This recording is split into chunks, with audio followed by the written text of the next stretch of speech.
So Moses declared to the children of Israel the feasts of the Lord. Then the Lord spoke to Moses.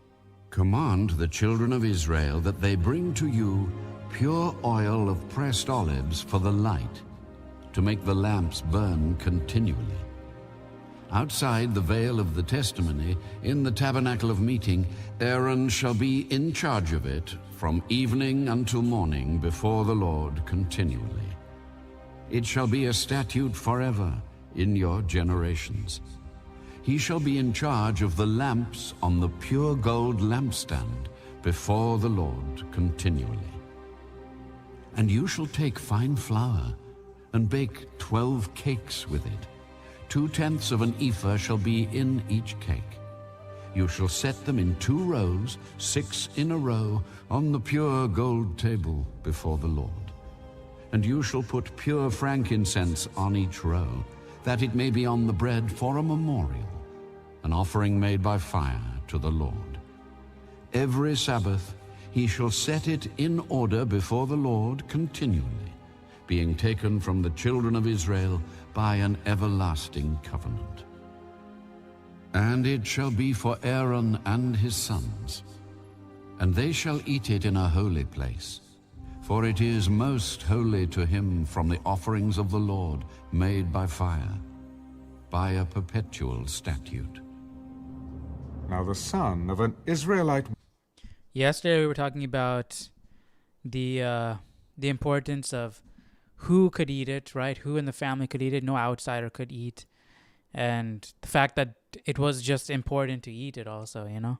Woman, whose father was an Egyptian, went out among the children of Israel, and this Israelite woman's son and a man of Israel fought each other in the camp.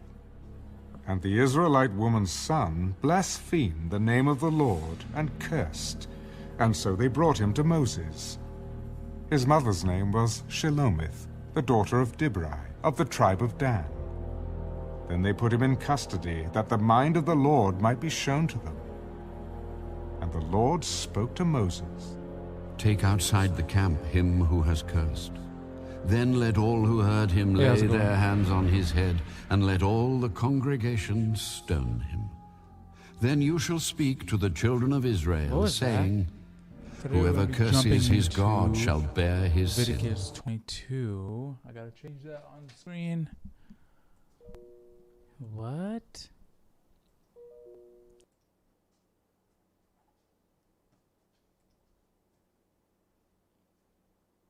And whoever blasphemes the name of the Lord curses. I was hearing myself in the background on another video. Saying, I don't know why that was playing. Whoever curses his God shall bear his sin on him. Then you shall speak to the children of Israel, saying, whoever curses his God shall bear his sin, and whoever blasphemes the name of the Lord shall surely be put to death. All the congregation shall certainly stone him, the stranger as well as him who is born in the land. When he blasphemes the name of the Lord, he shall be put to death. Whoever kills any man shall surely be put to death. Whoever kills an animal shall make it good, animal for animal. If a man causes disfigurement... God is a big proponent for the death penalty, that capital punishment, right? It's a lot of being put to death for crimes here. Disfigurement of his neighbor, as he has done, so shall it be done to him. Fracture for fracture, eye for eye, tooth for tooth. As he is. That's interesting, right? Because we're taught not to think like that, right?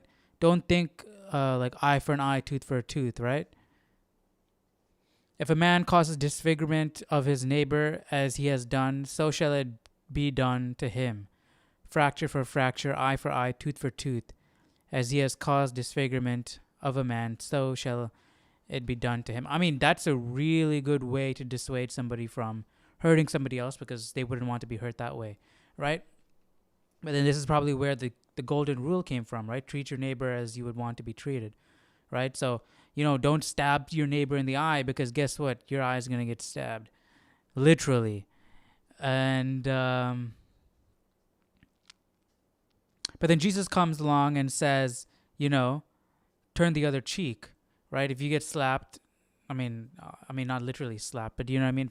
Okay, fine, let's use that as an example. If you get slapped in the face, turn the other cheek, right? Meaning, you mean don't do this. Don't retaliate, be humble about things, right? I think that's what turn the other cheek means, right?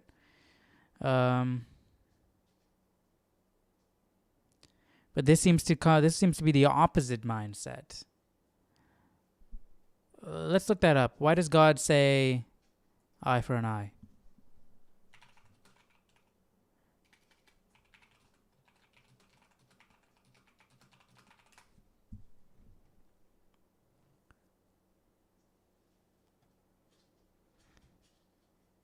Why did God make a rule for an eye for an eye?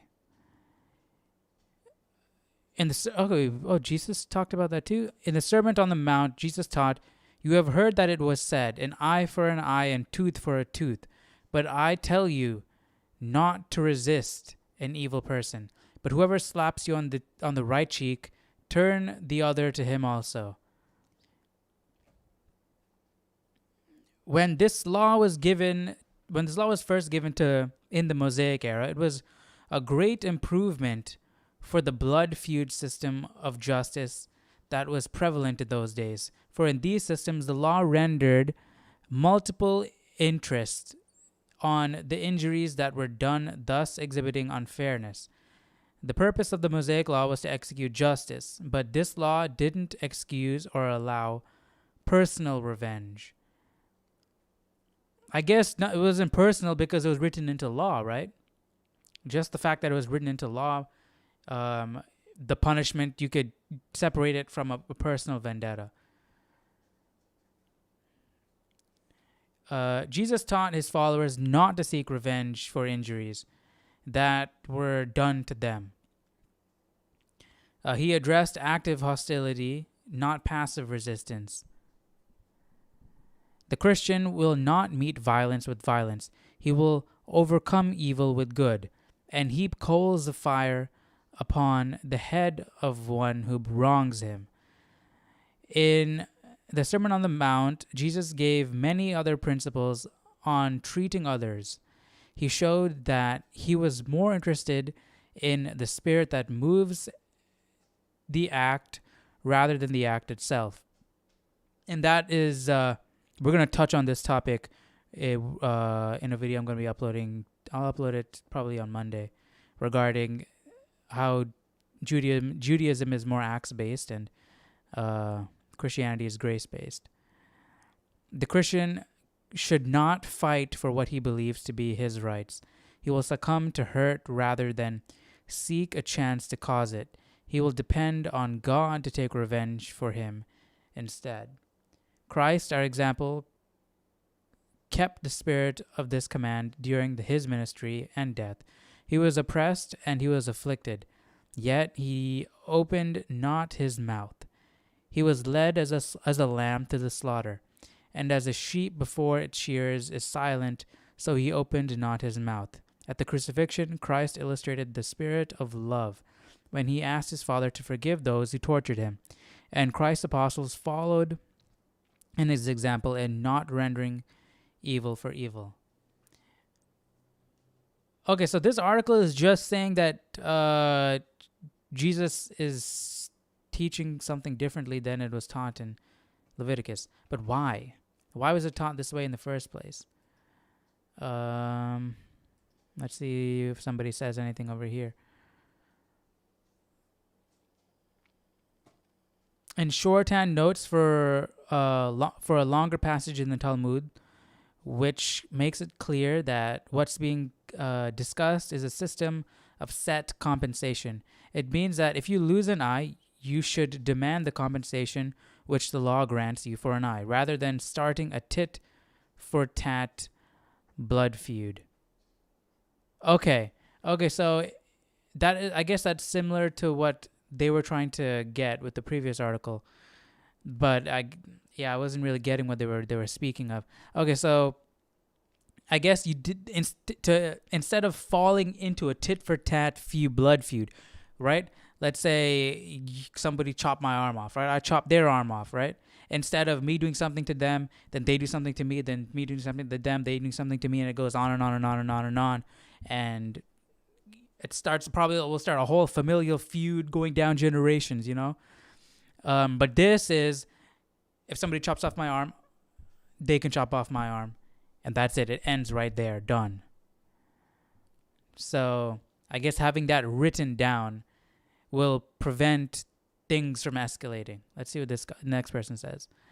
It means if some broke a law, that they should be punished just as severe. If someone had killed another or raped somebody, they should be put to death. The Bible includes that if someone stole something, their hand is to be cut off. Nowadays, most are put in jails for and have of 1 to 5 years for each time/crime. Okay, let's read this last one and we'll keep going. Well, it's two things. Verses. The passage in Leviticus states, a man who injures his countryman as he has done, so it shall be done to him. Namely, fracture under for fracture, eye under for eye, tooth under / for tooth, just as another person has received injury from him, so it will be given to him. But in Matthew, in the New Testament, Jesus repudiates even that notion. Ye have heard that it had been said, eye for an eye and tooth for a tooth. But I say unto you that ye resist not evil, but whosoever shall smite thee on thy right cheek, turn to him the other also. Okay, so I'm not seeing too many people talking about why. I mean, I guess why was to limit the tit-for-tat blood feud from continuing, right? But that seems like an educated guess. We're guessing, okay, that's probably what it is, right? But then why Jesus would he completely go against that and say, you know what, you've heard eye for an eye, tooth for a tooth and all that stuff. Yeah, forget all that stuff. Turn the other cheek, If you guys have any thoughts regarding that, let me know down in the comment section as to why two very different ideologies are being presented here. Let me check out what this Bible has to say, if there's any commentary regarding this.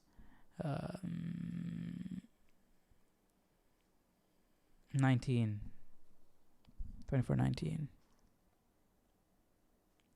Eye for an eye. This law is also found in Exodus 21:23-25. Its purpose was not to require the injured party to inflict equal bodily harm on the one who had injured him, but to forbid him from inflicting greater bodily harm. Okay, so that's similar to what other people were saying, right? You don't want to create this whole tit-for-tat blood feud continuing down the line. And also, in a one specific case, you don't want the next retaliation to be worse than the previous, right? So I guess it was a limiter on the retaliation, right? Because if it's a personal vendetta, you're taking personal revenge on somebody, things might get out of hand. But this is, you have to follow within the confines of the law, right? But I wonder if God had said, turn the other cheek in this instance, do you think the children of Israel could handle that? I don't know. Maybe there was a reason why God didn't say, turn the other cheek here, but then said it when Jesus was on this earth. I don't know. That's an interesting thing to think about. Let me know your thoughts down below in the comments. I'd be interested in reading them. Has caused disfigurement of his neighbor, as he has kills an animal, shall make it good, animal for animal. If a man causes disfigurement of his neighbor, as he has done, so shall it be done to him, fracture for fracture, eye for eye, tooth for tooth. As he has caused disfigurement of a man, so shall it be done to him. And whoever kills an animal shall restore it. But whoever kills a man shall be put to death. You shall have the same law for the stranger and for one from your own country. For I am the Lord your God. Then Moses spoke to the children of Israel, and they took outside the camp him who had cursed, and stoned him with stones. So the children of Israel did as the Lord commanded Moses. And we touched on this sometime before. You shall have the same law for the stranger and for one from your own country, for I am the Lord your God, right? If somebody from a strange land did something to you,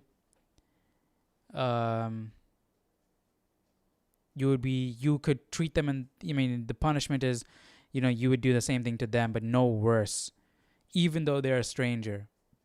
And I'm assuming the reason why God included a stranger here is what he said. He said this also before, because you were a stranger in a strange land, right?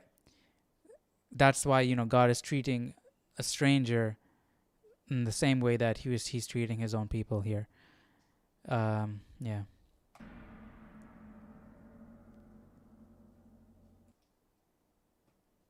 All right, that's it for chapter 24. Let's jump into 25.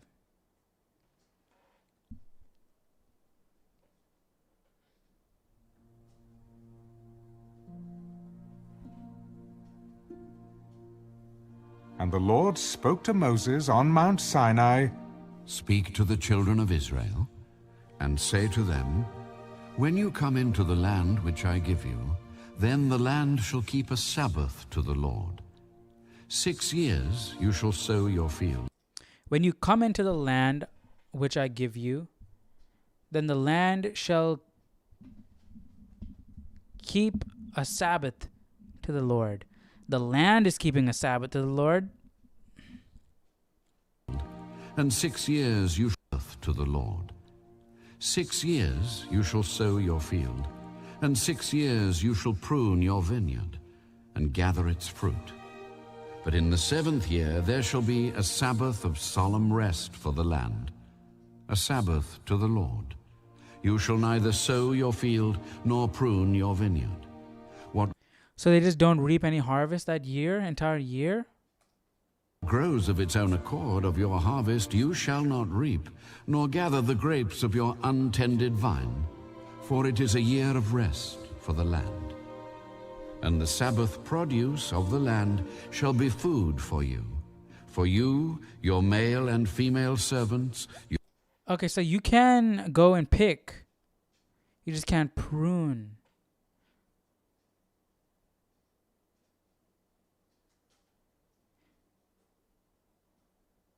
Wait, but it's saying 6 years you shall sow your field, and 6 years you shall prune your vineyard and gather its fruit. But in the 7th year there shall be a Sabbath of solemn rest for the land, a Sabbath to the Lord. You shall neither sow your field nor prune your vineyard. Okay, so you can gather the fruit though. What grows of its own accord of your harvest you shall not reap, nor gather the grapes of your untended vine. For it is a year of rest for the land. And the Sabbath produce of the land shall be food for you. Okay, but how is it going to be food if you can't reap it?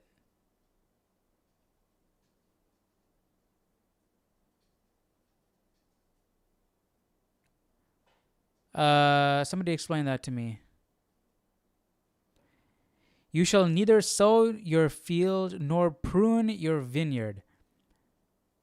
What grows of its own accord of your harvest you shall not reap. What grows of its own accord of your harvest you shall not reap, nor gather the grapes of your untended vine, for it is a year of rest for the land. So you're not supposed to touch the land. You don't sow, you don't prune, you don't reap, you don't gather. You just let it be. Okay? You don't touch it. And the Sabbath produce of the land shall be food for you. how is it, and the Sabbath produce of the, I don't get that. You can't gather, you can't reap the harvest. How are you going to eat it? I don't understand it. Let's see what this commentary says.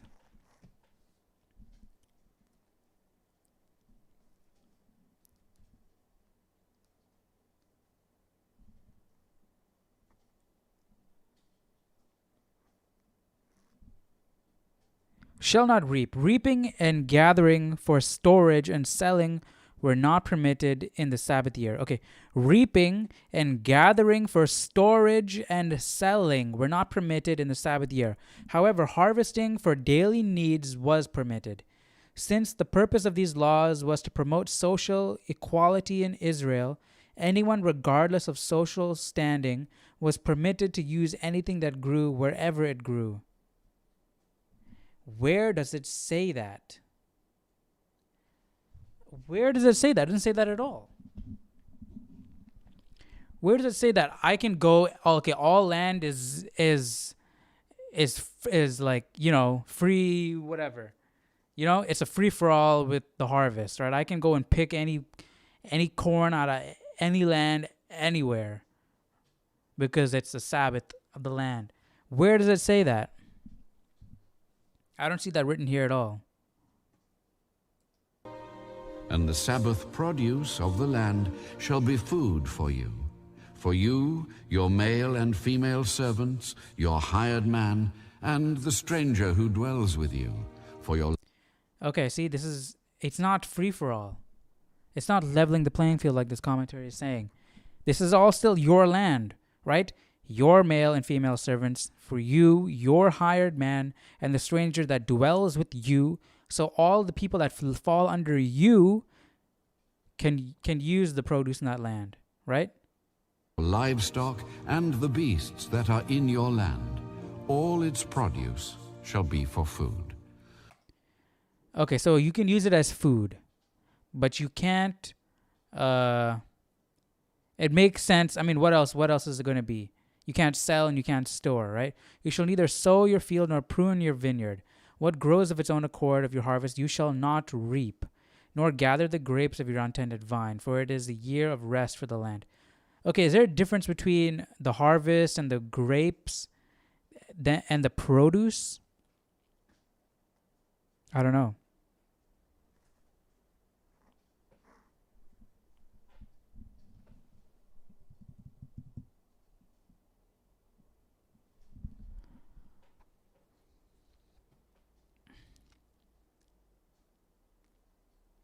Let's look up Sabbath of the seventh year.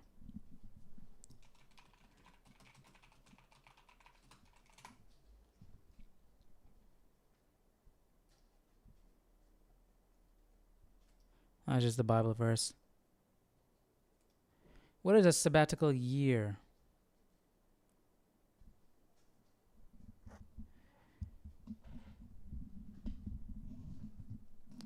For 6 years, sow your fields. Okay, we just read that, right?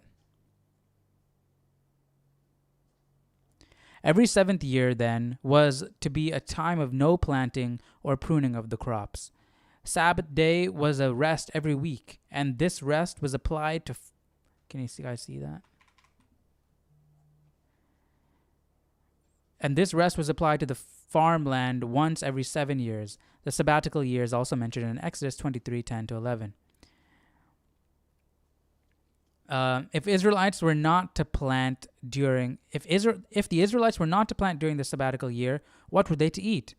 Leviticus 25:6-7 explains, whatever the land yields during the Sabbath year will be food for you, for yourself, your male and female servants, the hired worker and temporary resident who live among you, as well as for your livestock and the wild animals in your land.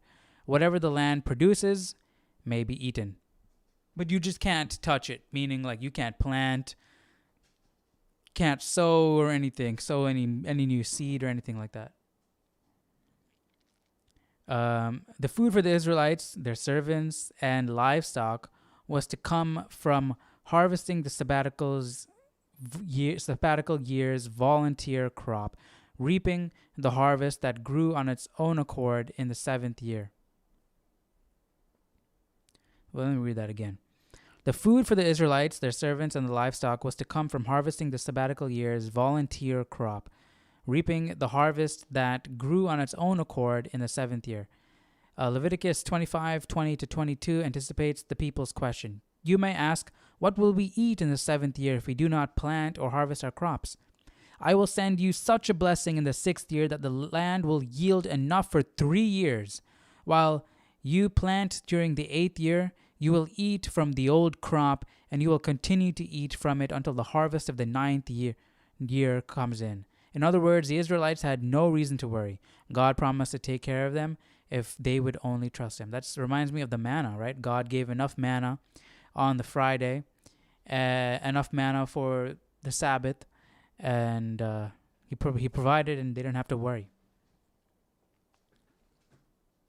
Your male and female servants, your hired man, and the stranger who dwells with you, for your livestock and the beasts that are in your land, all its produce shall be for food.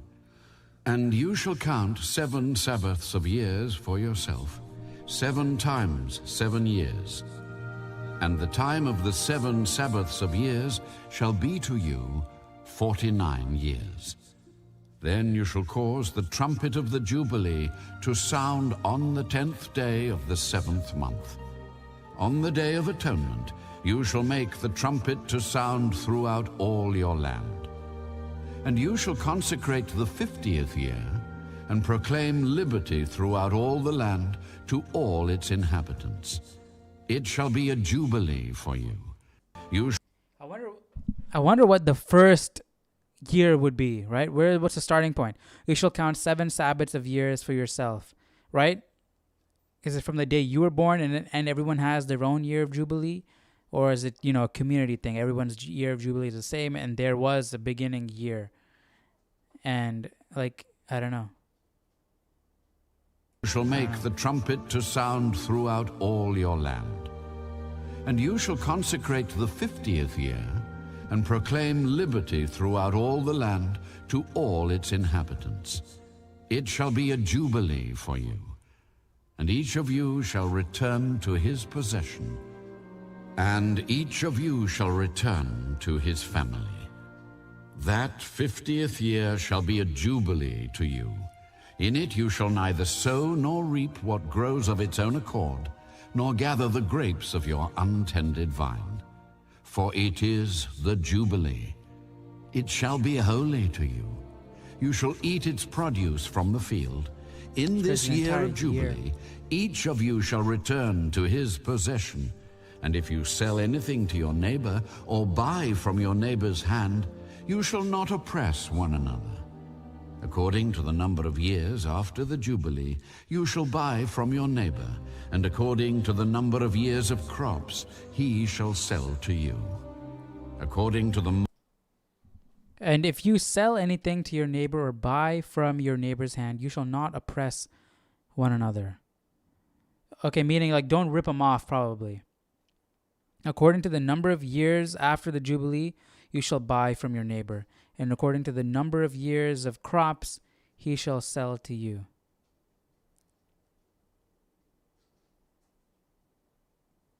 Is that the number of, the number of bushels of hay or whatever they have to sell? Or is that, the number of coins or whatever the currency is that you have to buy it for? I don't know what that is. According to the number of years after the Jubilee, you shall buy from your neighbor, and according to the number of years of crops, he shall sell to you. Okay, so I guess in relation to how many years after Jubilee, right? So how much extra they do have, or how much crops they had, they will sell to you accordingly. And so don't rip them off, This is all on a be case by case basis, depending on how it was, right? Don't oppress one another. Treat them fairly. I'm guessing that's what it means. Let's see if this Bible has anything to say regarding that.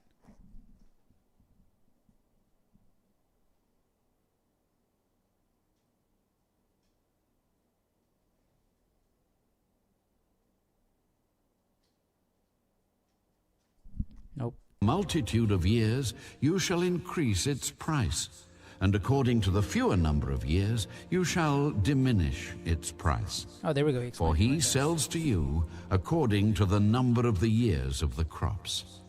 Therefore you shall not oppress one another, but you shall fear your God. So what else? For I am the Lord your God. So you shall observe my statutes and keep my judgments and perform them. And you will dwell in the land in safety. Then the land will yield its fruit, and you will eat your fill and dwell there in safety. And if you say, what shall we eat in the 7th year, since we shall not sow nor gather in our produce? Then I will command my blessing on you in the 6th year, and it will bring forth produce enough for 3 years. And you shall sow in the 8th year, and eat old produce until the 9th year, until its produce comes.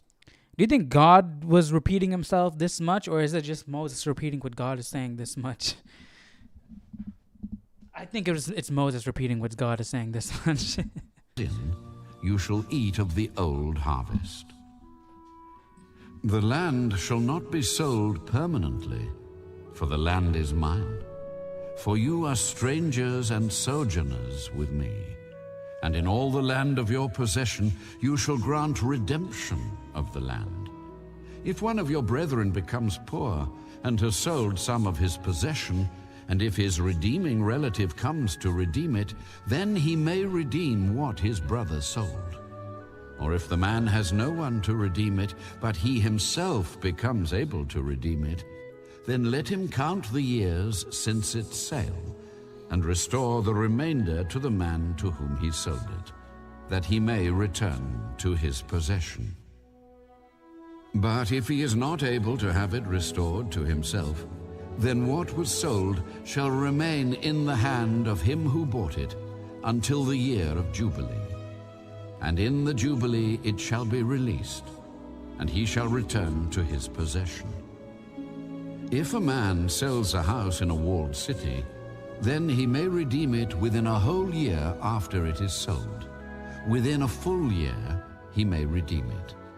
But if it is not redeemed within the space of a full year, then the house in the walled city shall belong permanently to him who bought it throughout his generations. So it's like a return policy, but the opposite, right? Like, hey, I sold that. Man, maybe I shouldn't have sold that.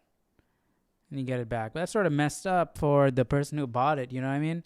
They're thinking, oh, it's done. You know, I have this new house. If a man sells a house in a walled city, then he may redeem it within a whole year after it is sold. So he just goes up to the person who bought it and be like, here, take your money back. I want my house back. What if that person moved in from somewhere else?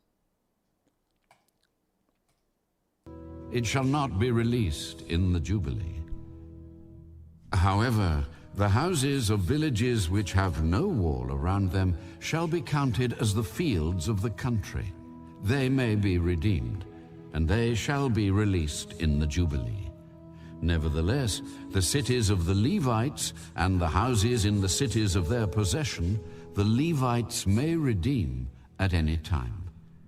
And if a man purchases a house from the Levites, then the house that was sold in the city of his possession shall be released in the Jubilee. For the houses in the cities of the Levites are their possession among the children of Israel. But the field of the common land of their cities may not be sold, for it is their perpetual possession. If one of your brethren becomes poor and falls into poverty among you, then you shall help him, like a stranger or a sojourner, that he may live with you. Take no usury or interest from him, but fear your God, that your brother may live with you. You shall not lend him your money for usury, nor lend him your food at a profit. I am the Lord your God. who brought you out of the land of Egypt, to give you the land of Canaan, and to be your God. And if one of your brethren who dwells by you becomes poor, and sells himself to you, you shall not compel him to serve as a slave. As a hired servant and a sojourner, he shall be with you, and shall serve you until the year of Jubilee. And then he shall depart from you, he and his children with him, and shall return to his own family. He shall return to the possession of his fathers. For they are my servants, whom I brought out of the land of Egypt. They shall not be sold as slaves. Servants. Let me go back and check that again. And if one of your mic keeps sliding down. And if one of your brethren who dwells by you becomes poor and sells himself to you, you shall not compel him to serve as a slave, as a hired servant and a sojourner. What's a sojourner? Let me just look that up. I spell that right? Sojourner. To reside temporarily. A temporary stay, a brief period of residence. As a hired servant and a sojourner, he shall be with you, and shall serve you until the year of Jubilee. Then he shall depart from you, and he and his children with him. But we read before that you could enslave one of your own people. But I guess if somebody sells himself to you because they're poor, that's a different circumstance, right? And then he shall depart from you, and he and his children with him, and shall return to his own family. He shall return to the possession of his fathers, and for they are my servants, whom I brought out of the land of Egypt. He shall return to the possession of his.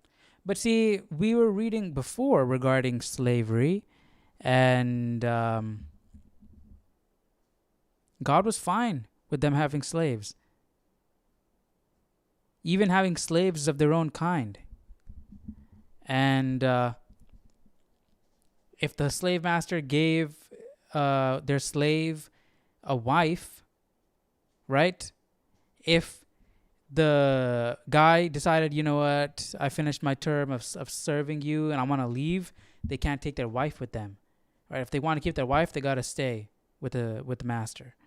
So that was it seemed like it was just a way, in my opinion, it's the way it looked like. It was just a way to keep the slave there, right? Because if if the master gave them a wife and then they have kids, they don't want to break up their family, so they'll continue to stay as a slave, and they get branded by their master and stay and become part of their master's. They live under their master permanently. So this is a different situation, because the person here is voluntarily saying, "Here, I will be your slave," right? For a certain amount of time. His fathers. For they are my servants, whom I brought out of the land of Egypt. They shall not be sold as slaves. You shall not rule over him with rigor, but you shall fear your God. And as for your male and female slaves whom you may have from the nations that are around you, from them you may buy male and female slaves. Moreover, you may buy the... So God is saying you cannot sell the children of Israel, your people, as slaves, right? But you can buy other people as slaves. So God is distinguishing between his people and the other people. But I don't really understand that, because the idea of a slave is like one is inferior than the other, because you're owning a human being and they are working for you, right? So is God looking at other people as lesser than his people? Why else would you be okay with buying and selling of one group of people and not buying and selling of another group of people? That doesn't make sense to me, right?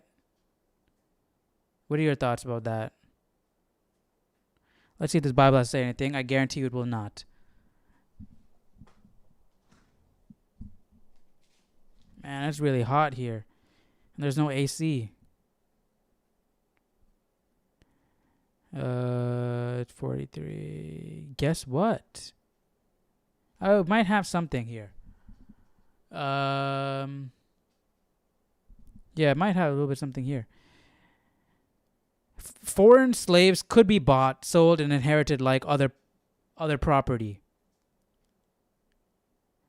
This does not mean God approves of slavery. He made laws to ameliorate the practices of that time. Okay, what does it mean he doesn't approve of slavery? If he's saying you can buy slaves from other people, and in Exodus he was talking about branding them, and they had different laws for slaves and different laws for free people. How is that not God approving of slavery? If somebody has some insight to this and is a bit more wise to the situation, let me know down in the comment section. I'll greatly appreciate it. The children of the strangers who dwell among you, and their families who are with you, which they beget in Egypt, they shall not be sold as slaves.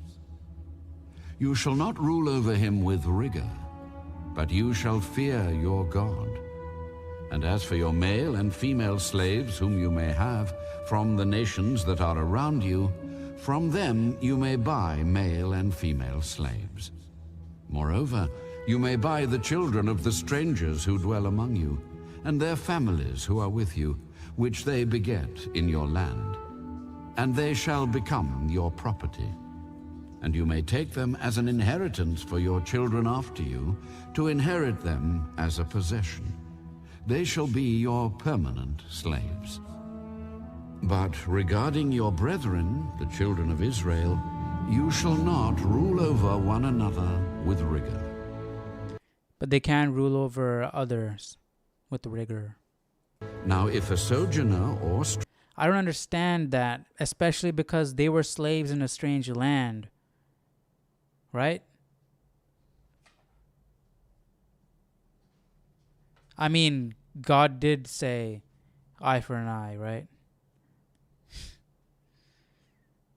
stranger close to you becomes rich, and one of your brethren who dwells by him becomes poor, and sells himself to the stranger or sojourner close to you, or to a member of the stranger's family, after he is sold, he may be redeemed again. One of his brothers may redeem him, or his uncle's son may redeem him, or anyone who is near of kin to him in his family may redeem him. Or if he is able, he may redeem himself. Thus he shall reckon with him who bought him. The price of his release shall be according to the number of years from the year that he was sold to him until the year of Jubilee. It shall be according to the time of a hired servant for him. So he can If buy, there are still many years remaining, according to them he shall repay the price of his redemption from the money with which he was bought. And if there remain but a few years until the year of Jubilee, then he shall reckon with him, and according to his years he shall repay him the price of his redemption. He shall be with him as a yearly hired servant, and he shall not rule with rigor over him in your sight. And if he is not redeemed in these years, then he shall be released in the year of Jubilee, he and his children with him. For the children of Israel are servants to me. They are my servants, whom I brought out of the land of Egypt. I am the Lord your God.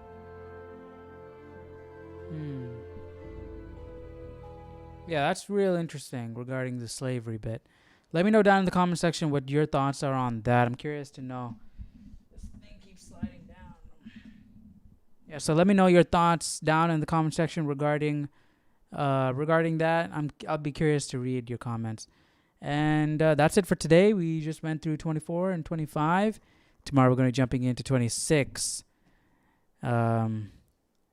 promise of blessing and retribution. So yeah, join me again for that tomorrow, and I'll see you guys then. Take care. Goodbye.